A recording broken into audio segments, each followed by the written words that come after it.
Usipohubiri injili kule nje, mtapigana sana. Umewahi ona unaenda mahali unakuta kanisa imejaa vita ndani? Vita kali. Pastors wanapigana. Praise team vita. Ushers wote wanapigana.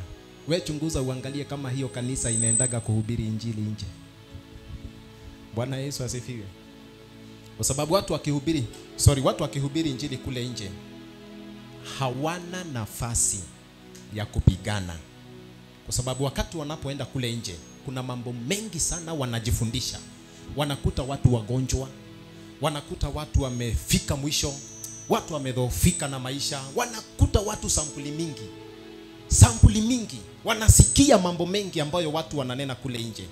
So mpaka inafika mahali huyo mtu anaogopa Mungu, anakosa nafasi ya kupigana. Unajua wakati tuko hapa sisi wote tuko smart, tumevaa vizuri, hatuwezi tukajuana hata katika mioyo yetu zile mashida tumebeba na yale mambo tunapitia. Lakini wakati unapoenda kule nje unajionea na macho yako kile ambacho watu wanapitia na vile watu wanahitaji